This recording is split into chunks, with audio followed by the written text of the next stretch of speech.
the closer you have the torso, the closer you have your left foot, the more stress we create in the hip.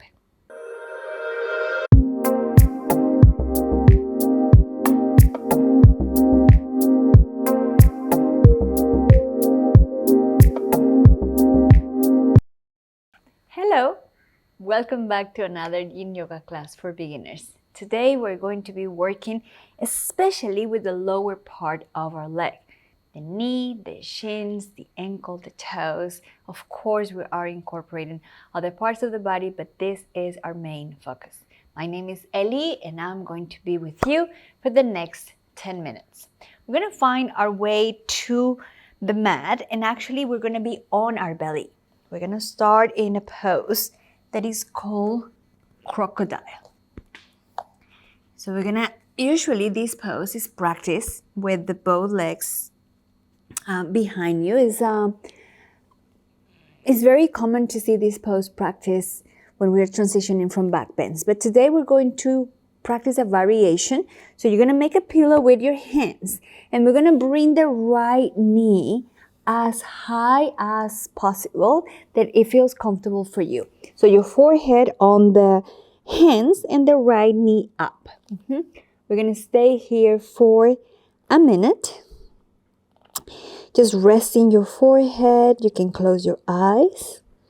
We are with this one, we're flexing the knee. We are compressing the knee against the floor, stimulating that internal part, the medial part of the knee joint. We're also pressing the inside of the heel, the medial arch of our foot. Just having that body, the part of the body against the floor, gravity is pulling it down. So we are already massaging, compressing, stressing that area. That this is something that anatomically we want to do to our tissues. We want to stress them in order to make them stronger, to bring more health to our tissues. We're gonna very softly and gently, you can keep your head exactly in the same place. You can just bring the knee down very gingerly. Remember that in yin yoga, we want to move in a slow motion. So try to move slower than you think you should move. We're gonna come to the other side. So bring your left knee as high as possible.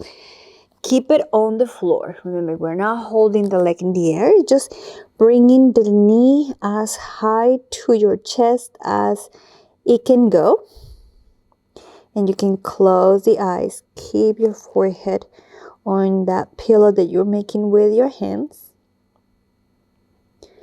Giving this nice stretch also to your adductors, those muscles in the middle, in the inside of your thigh, the medial portion of your leg. So of course, as I said, all these poses are including other joints. In this case, we are also stimulating the hip joint. But I want you today to focus your attention in the lower part of the legs, which sometimes we don't even notice that we are working with that part of the body. If you see right now, the right foot is pressing, the dorsal of the right foot is pressing against the floor, which is also a stimulus that we are giving to that part of the body. Good. Going to start coming out of the pose. Bring your left leg down to meet the right leg. Stopping here for a second before coming to the next pose. So help yourself to come up. You're going to keep moving all the way to the back of your mat. Opening your knees as wide as the mat. Placing your toes together. We're going to come to wide knee child pose. So we're going to stay here for a minute. Again, you can decide to either have your hands in front of you. That's one option. Today we're not working with the shoulders. Or you can decide to place your hands behind you, which is what I'm going to do.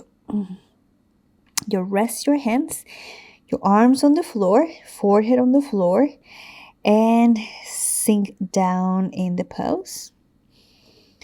With this, again, what we're doing, we're stretching the dorso of the feet. Our feet spend a lot of time, we spend a lot of time on our feet. And when we are standing, or when we walk, when we run, our feet, our ankles are in dorsiflexion. We are flexing the toes, the feet towards the dorso. So by doing these poses, we're doing the opposite. We're flexing the ankle towards the plant, towards the sole of the feet. So it's very good in yoga. This is what we want in yoga. We want to practice what brings equilibrium, which brings what is missing in our physical and emotional body. Good. So we're gonna very gently come out of the pose, bring one knee at a time, very gingerly and softly, leaning towards one side to come to a seated position, extending the legs in front of you. Let me just remove my timer from the way and just stopping here, observing. This is the area that we were stimulating before when we were pressing the torso against the floor.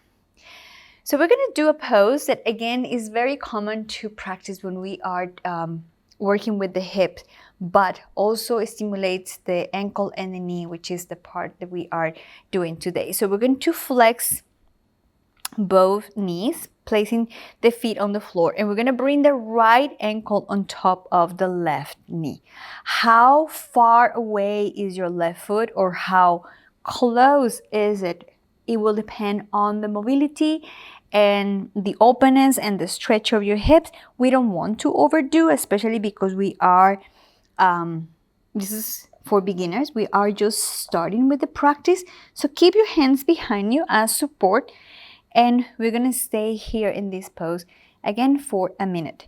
The closer you have the torso, the closer you have your foot, your left foot, the more stress we create in the hip.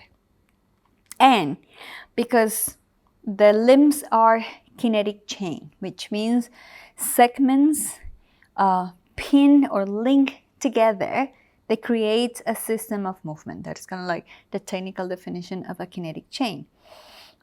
Segments, in this case, different parts of the leg or the arms, link in joints that when they move, they influence or affect the other parts, creating a system of movement. Long story short, by doing this pose, we are also stimulating the knee because it's in the middle of this chain that we create with all the segments of the leg. So we are applying some pressure in a passive way.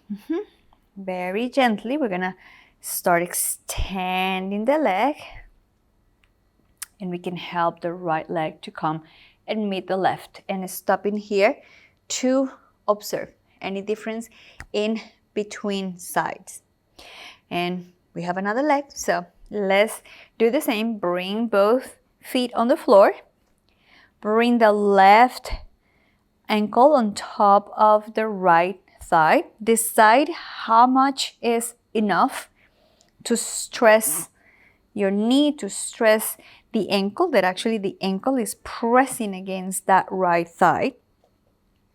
How much you can be, how close, how far away you can be from each part of your body, and then commit to stillness, right? We want to stay in stillness. Once we have found the shape of the asana, the variation of the asana that works for us, we stay still for a long period of time. And hopefully in silence, so we can pay attention, be aware of what really is happening inside. So that's why when we stop and I ask you to observe that rebound, those sensations, is to bring the awareness back to you. We are not practicing paying attention to what is happening on the outside. Yoga is a work in, it's not a work out.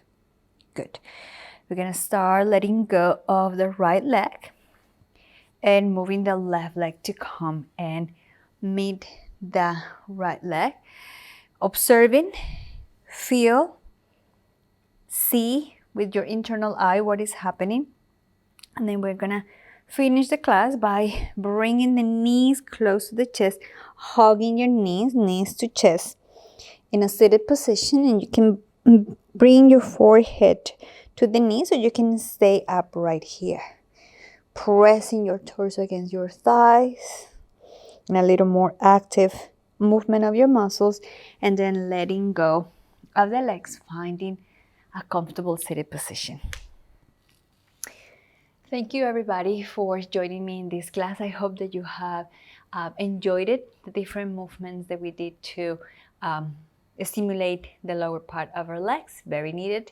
And I will be here. I will wait for you to come and join me in another Yin Yoga class. See you soon.